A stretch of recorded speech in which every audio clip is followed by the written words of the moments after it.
God, we thank you for the opportunity to worship tonight. We thank you for your word.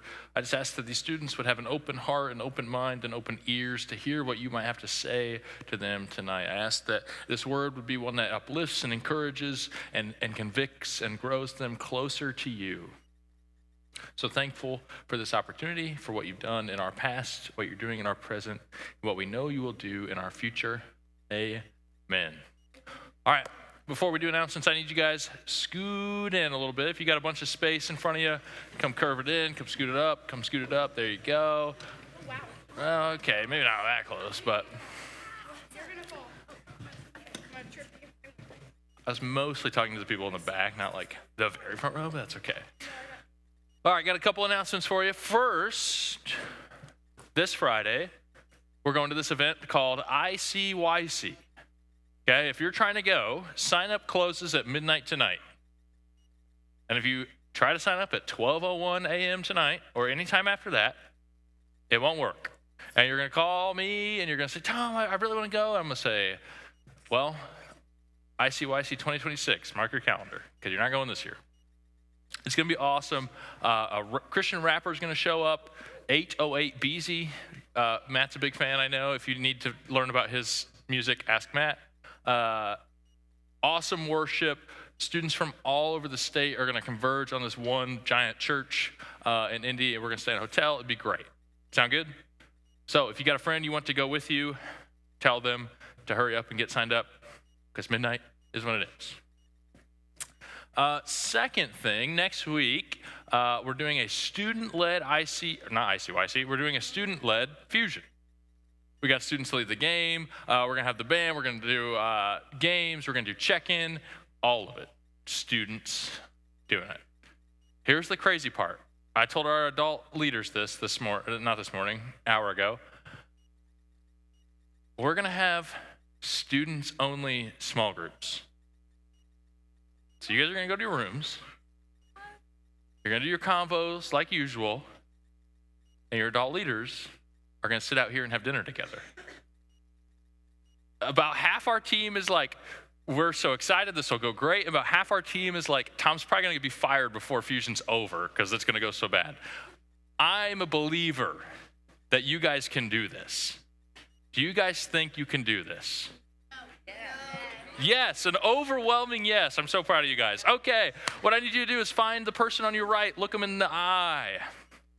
I need you to tell them that you are loved. I need you to look at the person to your left. And I need you to look them in the eyes. Tell me their eye color. And I need you to say, you have worth. And finally, I want you to look yourself deep in the eyes, into your own soul. Don't get your eyes stuck cross-eyed though, but I want you to tell yourself that I have value. So these three things are true about you no matter what. Whether this is your only time you ever show up to this building ever, which of course we don't want that to be the case, but even if it is, those three things are true about you. If you disagree, feel free, talk to one of our adults and they will tell you why you're wrong. Capiche? So I got a question. What's the store we've been talking about for the last few weeks? Blockbuster. And what was their number one rule? Be kind, rewind. And today, we're in the fourth and final week of our Rewind series. We've gone back to some of the all-timer Old Testament stories. So remember, what was the first week we did? David and Goliath. What was the second week we did? Jonah and the whale. And last week, what did we cover? Moses and the Red Sea. And tonight's story is this story that gets taught to children, young kids, despite it being kind of like a pretty dark story. So today's story is Daniel and the lion's den. Okay? And just like we've done every single time for this whole series, we're going to go run through this story with fresh eyes. We're going to try to learn what we can learn and do what we can do based on this new look at this old story. So the events of the book of Daniel, they took place after Israel had been conquered by the invading Assyrians. Everybody say Assyrians. And these Assyrians, they didn't just destroy the Israelites' nation. They took many of the strongest and smartest Israelites back as captives to Babylon. Everybody say Babylon. One of those captives was Daniel.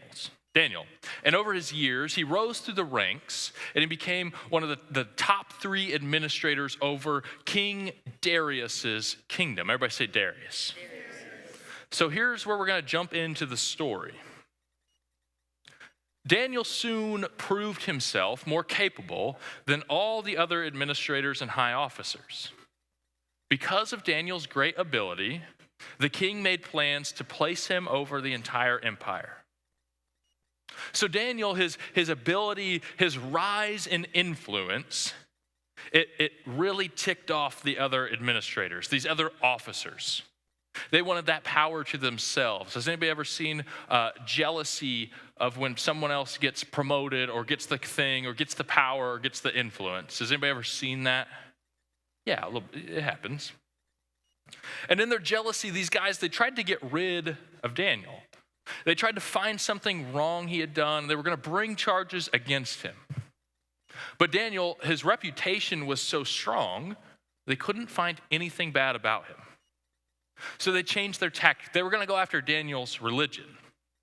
They knew Daniel, he faithfully prayed 3 times every day. And so they came up with this plan. Let's take a look. So the administrators and high officers, they went to the king and they said, "Long live King Darius. We're all in agreement. We administrators, officials, high officers, advisors, and governors, that the king should make a law that will be strictly enforced. Give orders that for the next 30 days, anyone, divine or human, except to you, your majesty, will be thrown into the den of lions.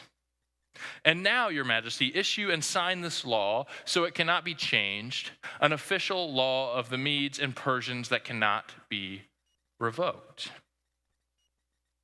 So these men, they appealed to King Darius's ego. They said, "Hey, king, you're so great. You should put this law in place that people can only pray to you."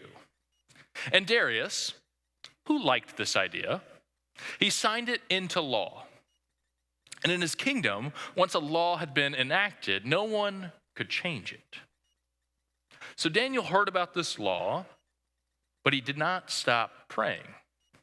He prayed to God from his open window that faced Jerusalem. That was his practice.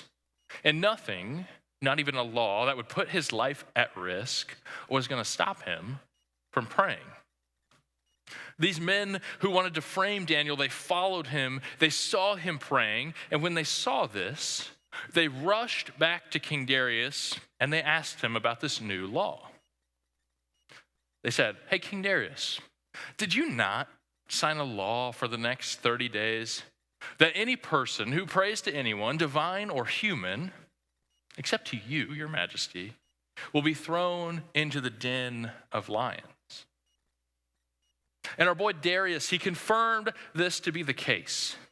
And these men, they said something kind of like, "Oh, King Darius, this is awkward.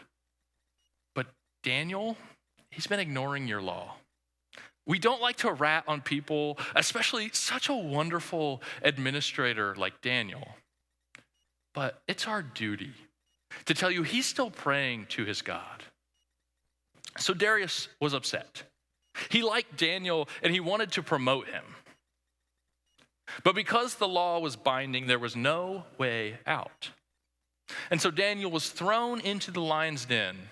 The king was so upset by the situation, he couldn't eat, he couldn't drink, he couldn't sleep, because he was hoping so desperately that Daniel would somehow survive a night in a den of hungry lions. First thing in the morning, the king rushed to the lion's den. He called for Daniel. And from the lion's den, Darius heard Daniel's voice. "Long live the king. My God sent his angel to shut the lion's mouth so that they would not hurt me, for I have found innocence in his sight." and I have not wronged you, your majesty."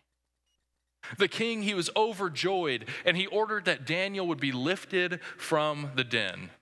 Not a scratch was found on him, for he had trusted in his God. King Darius, he was ecstatic. He was overjoyed that Daniel was alive and unharmed. He realized he'd been tricked. He realized Daniel had been set up. And Darius, he had these malicious men, their families, they were thrown into the lion's den. And I would bet, you probably didn't hear about this in like little kid Sunday school. Scripture says that these people who did this trick, it says the lions attacked and ripped them apart before they even hit the floor. Yikes. That's the exact right word. Yikes. So what kind of insights, what can we get out of this story? Daniel's story is a rescue from death. His situation, being thrown into a hungry den of lions, is one where someone would have died if someone or something didn't rescue him. But there are deeper things at work here, lessons that are timeless. I hope something that happens in your life is not being thrown into a lion's den. I hope that's not something you worry about. But we all face spiritual death. And spiritual death, it's the state of being before God saves us. We are spiritually separated from him. We have no hope of eternity with him. That is spiritual death. But what's fascinating, Daniel's story, is that God rescued Daniel. But what's surprising is that he didn't rescue him any of the ways you might have guessed, the ways you might expect. And that leads us to the first insight we can take out of this passage. Obedience didn't rescue Daniel.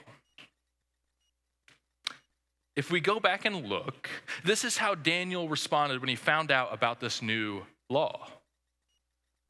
When Daniel learned that the law had been signed, he went home and knelt down as usual in his upstairs room with its windows open toward Jerusalem. He prayed 3 times a day, just as he had always done, giving thanks to his God. You see, God commands his people. Throughout the Old Testament and New Testament, God commands his people to only pray to him. Daniel did not hesitate to continue to obey God, even though his people had been conquered, even though he was trapped in a foreign land, even though this new decree with deadly punishments had been passed. You see, his decision to pray had nothing to do with the decree and everything to do with his desire to follow and to obey God. In fact, if you go home and read the rest of the book of Daniel, you'll see over and over again, Daniel chooses to obey God rather than what others wanted him to do. Daniel did all the right things, and yet he still ended up in the lion's den. He was faithful. He was obedient. You could even say it was because of his obedience he ended up in the lion's den. You see, after all, he could have just stopped. He could have stopped praying for just 30 days, started praying again, and he never would have been in that situation. Obedience did not rescue Daniel, and obedience is not going to rescue us either. How do you get to heaven and experience eternity at God's side? If you went and asked random people, Family Feud style, I'd bet you'd get all kinds of answers. Doing the right thing, being a good person, not murdering people, praying enough, reading the Bible every day. There's all sorts of good things. Going to church or youth group enough. Hey, I've been at every fusion we've had. Is that enough to get me into heaven? For some reason, a lot of us, we believe if we obey God enough, if we obey God good enough, we get to go to heaven. If we do enough good things and few enough bad things, we can make it to eternity with God. But you see, the problem with this way of thinking is that we can't earn our way to heaven. We can't be the ones to earn rescue. That's just not how the Christian faith works. God is the only one who rescues, which leads us to our next point. People didn't rescue Daniel. When the king, he found out Daniel was violating his decree, the king, the one in charge of this whole country, here's what happens. Hearing this, the king was deeply troubled. He tried to think of a way to save Daniel. He spent the rest of the day looking for a way to get Daniel out of this predicament. Darius did everything he could to try and find a way to rescue Daniel, but he just couldn't. Even the king couldn't rescue his friend, a trusted advisor, another powerful person in the country. That's wild to think about. Darius had a huge empire. He had more wealth than any of us could ever imagine. He had influence over countless people. He could make laws anytime he wanted, and yet he couldn't find a way to rescue Daniel. People didn't rescue Daniel, and people aren't going to rescue us either. I want this to feel important to you because a lot of us, we fall into another trap when it comes to getting to heaven, when it comes to eternity with God. That trap of believing that we're already saved because of who we're associated with. I hear all the time people say that they're Christian because their family is Christian. My family goes to church. And that's not how it works either. That's putting faith in other people and not putting faith in God. So the reality I want you guys to hear very clearly is that people can't rescue you either. Your family cannot rescue you. Your grandma who drags you to church can't rescue you. Your parent who is super involved, volunteers 8 days a week at the church can't rescue you. I can't rescue you. Your youth pastor can't rescue you. Your small group leaders, love you, can't rescue you. But luckily, the book of Daniel, it doesn't show us only who can't rescue us. It actually points us to who can. You see, God rescued Daniel, and only God can rescue us. Obedience cannot rescue us. People cannot rescue us. Only God can rescue us from sin and death. But the question is how? If we hop into Daniel 6:23, it answers it perfectly. Not a scratch was found on him, for he had trusted in his God. Those words, he had trusted in his God, are key. Daniel didn't trust his obedience. He didn't trust these other people. He trusted God. And that's how we are rescued by God as well. If you openly declare that Jesus is Lord and believe in your heart that God raised him from the dead, you will be saved.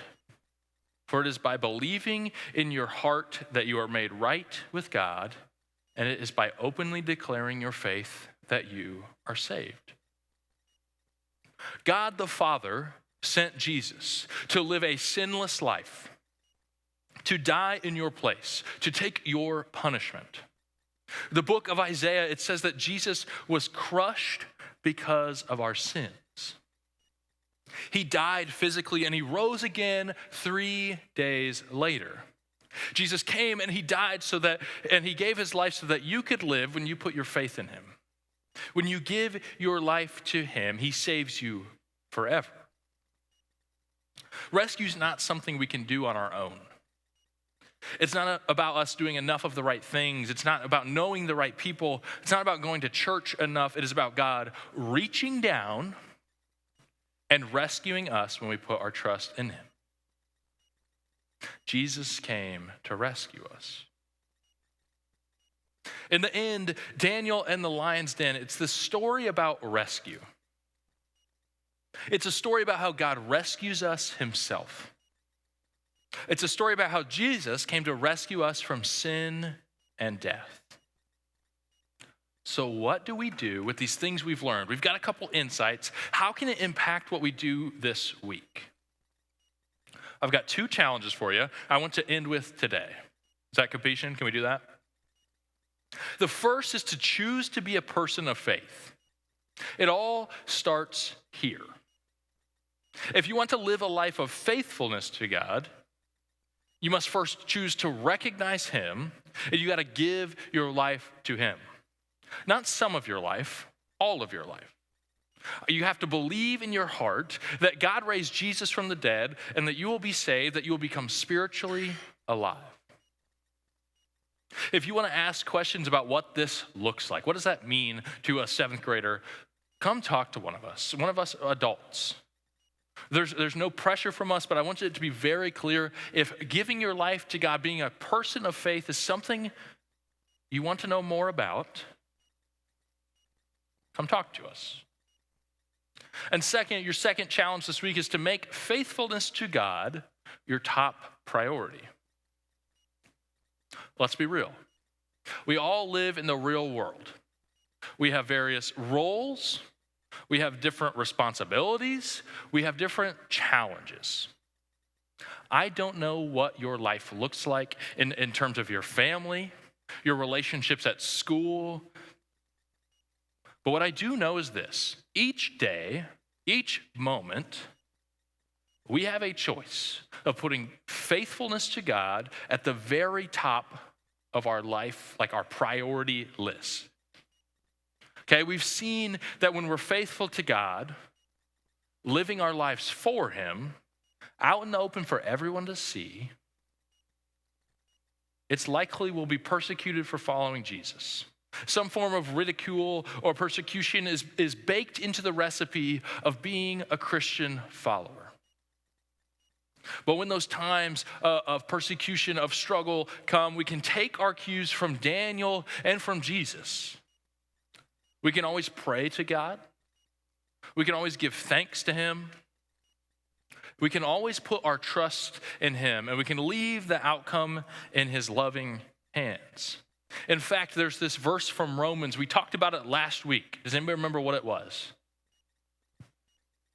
8:28. Did you read the screen? Good job. So this is a callback from last week as well. It says this: we know that God causes everything to work together for the good of those who love God and are called according to his purpose for them. You see, when we look at this passage, it reassures us that God causes everything to work together for our good, but it doesn't sugarcoat anything. It says everything.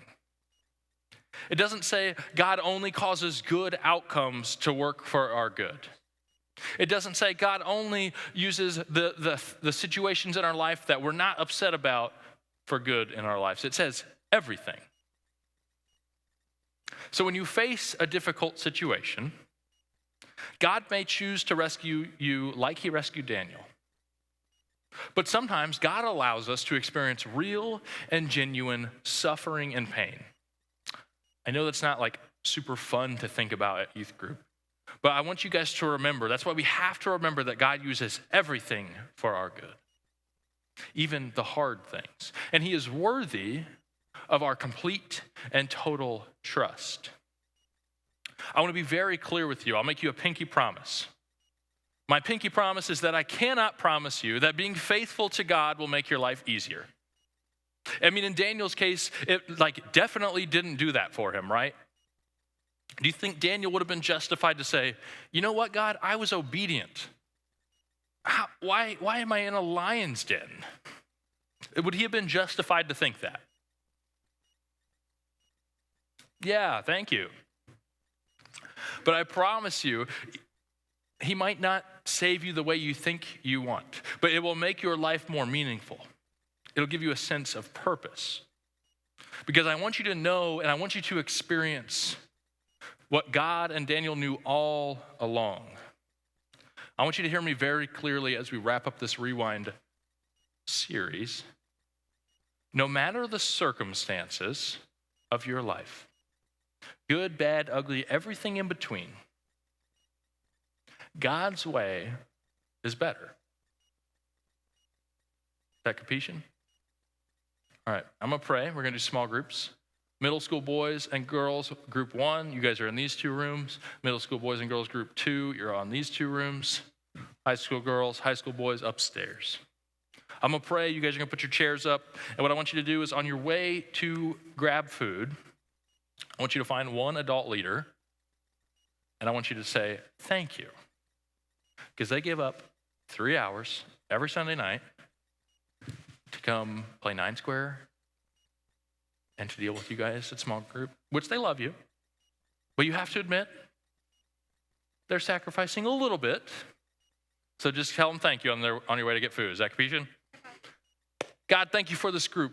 Thank you for the story of Daniel and the lion's den. Thank you for allowing us to take a rewind, a fresh look at these stories over the last few weeks. God, I pray that this word was one that encouraged these students, that helped them find the right path of chasing you regardless of circumstance. I hope it illuminated that you are who rescues us, not people, not ourselves, but you. I ask that this small group time would be one where they are able to encourage each other and love one another and pray for one another and uplift each other and be vulnerable with each other in a way that is real, authentic, and transparent. God, I thank you for what you've done. I thank you for what you're doing. And I thank you for what I know you will do in our future. It is in Jesus' name that I pray. Amen.